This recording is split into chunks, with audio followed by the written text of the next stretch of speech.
Safe nga ba talaga mag-aral sa UCC?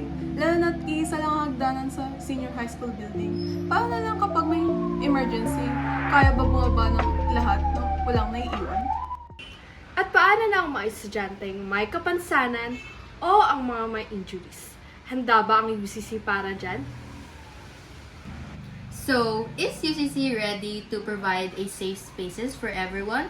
Lalo na sa mga PWDs at students na may special needs. Magandang araw sa inyo lahat. Welcome to our podcast titled Safe bang mag-aral sa UCC? PWD friendly, bayan ready! I am Rafa together with Jonah! Shan! Gabrielle, and Nika Diaz, mga STEM student na handang pag-usapan kung paano natin mapapa-improve ang safety at accessibility sa ating paaralan. Kaya ngayong araw, kami ay naghanda ng isang activity. Isang fishbowl, naglalaman ng mga katanungan patungkol sa school safety at inclusivity. Bubulot kami ng mga tanong at magbabahagi ng aming karanasan, saloobin at obserbasyon patungkol dito. habang kami ay sumasagot ng mga tanong, kami rin ay magluluto na tinatawag na Cook na This Podcast. ang goal namin ay ipakita ang kahalagahan ng paggawa ng accessible at ligtas na area para sa ating lahat at lalo na sa mga PWDs during emergencies. We'll talk about real-life situation and how UCC can improve its design, To ensure safety and inclusive for everyone, including PWDs. The elderly, the injured student, teachers, and even parents. Tara, simulan at alamin natin kung safe ba mag-aral sa UCC.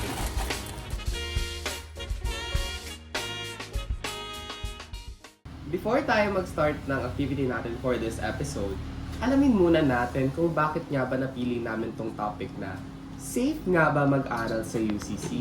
Kasi hindi lang naman sa UCC nangyayari to, di ba?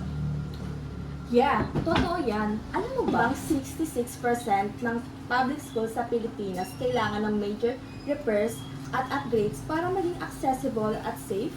Kahit na may mga batas gaya ng Republic Act No. 7277 or Magna Carta for Disabled Persons. May nagsasabi dapat accessible ang mga public spaces para sa mga PWDs. Marami pa rin mga paaralan ang hindi sinusunod sa mga standard na ito. Dahil dito, naaapektuhan ang mga estudyante, lalo na ang mga may mobility issues at nagiging mas dangerous ang mga emergency situations. Marami schools sa Pilipinas hindi pa rin fully compliant sa National Building Code of the Philippines.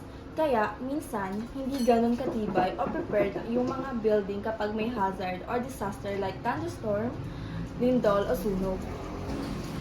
Exactly! Kahit naman walang disaster, ramdam pa rin natin yung kakulangan ng school na to, lalo na sa safety and accessibility Yung na-mention natin sa proposal defense, yung may estudyanteng may injury sa paa na nahihirapan umakyat sa hagdan araw-araw. Tapos dagdagan mo pa ng sobrang init. May mga estudyanteng nahihilo at nagkakasakit.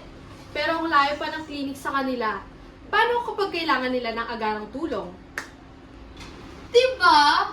Simple example pa lang yun pero makikita mo na ang kahalagahan ng accessibility at maayos na building design para sa kaligtasan ng lahat. Exactly! It's a big issue. It's not just about convenience, but for everyone's safety. Yes, and these problems are critical, lalo na sa mga students with disabilities. UCC is a great school, but it's important to ask, safe ba mag-aral dito? And actually, this issue connects to something bigger, which is the Sustainable Development Goals, specifically connected to SDG 9 and 11. Right? SDG 9 focuses on building resilient infrastructure and promoting innovation. So, dapat yung mga schools safe, strong, at inclusive para sa lahat ng mga estudyante, especially yung mga may disabilities. While SDG 11 naman is all about making cities and communities resilient, inclusive, safety, and sustainable. Kasi malaking goal yan ng paaralan because they are part of the community din. Exactly. And kung tutuusin, may mga batas na nagpapatupad ng ganitong inclusivity and safety. Like the National Building Code na nagbibigay standards para sa mga construction at disaster readiness. Plus, meron din tayong Republic Act 7277 or the Magna Carta for Disabled Persons. At meron din tayong Accessibility Law na nagbibigay ng equal access sa mga PWDs para sa ating mga public buildings, including schools. Pero ang problema kasi, kahit may mga batas na yan, minsan kulang pa rin sa implementations. Marami pa rin schools ang kulang sa ramps, walang proper emergency exits, or facilities na PWD friendly. Kaya yun talaga ang gusto nating i-highlight kung paano magiging safe, mas inclusive, at mas handa ang schools tulad ng UCC para sa lahat ng mga estudyante. The lack of accessibility doesn't just inconvenience students. In emergency, it could become a matter of life or death. So UCC should be ready for it, especially sa mga natural hazard like earthquakes or fires. That's why we're connecting this issue to the Sustainable Development Goals, particularly SDG 9, Resilient Infrastructure, and SDG 11, Inclusive Communities. Schools should be disaster-ready, inclusive, and safe.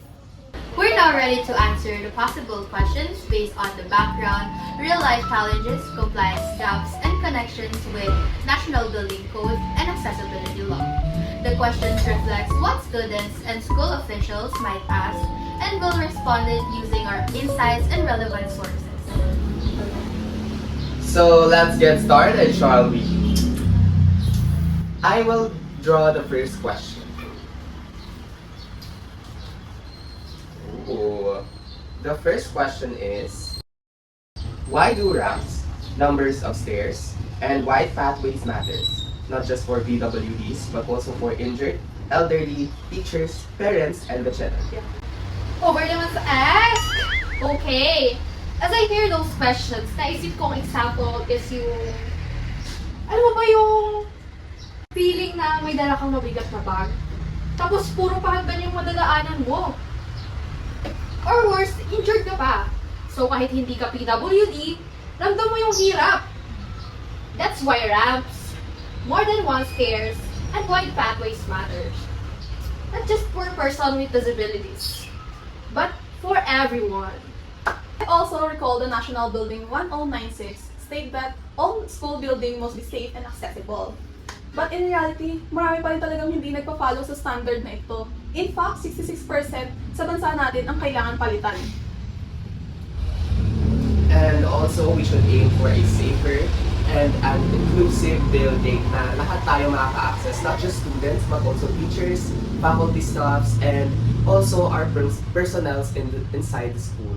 Kasi kapag meron tayong access to that and na-align natin yung building natin to the National Building Code, we would have access and inclusivity na maganda yung emergency response and also positive na hindi tayo nasa risk na pwede tayong mamatay dahil sa building na meron tayo. Yeah, actually, hindi naman natin kailangan maging PWD para ma-experience yung gantong limitations eh. The moment na may injury tayo, nahihirapan tayo maglakad, or may sakuna, doon natin na-realize yung kung gaano ka-importante or kung gaano kahalaga yung accessibility sa mga spaces. Exactly. Accessibility means comfort, safety, and equality. Kung okay ang daan para sa pinakamahirap gumalaw, mas lalo na para sa lahat ng students. Kaya we really should aim to create school spaces that are inclusive, responsive, and ready for all students in all situations in UCC. Can WD friendly and Bayan ready without addressing these issues. For our second question, sa tingin mo, imagine your school, safe space ba to during natural hazard or medical emergencies? I think this one really makes us reflect, no? Let's try to ask ourselves, kung may lindol, malakas ang ulan, sunog,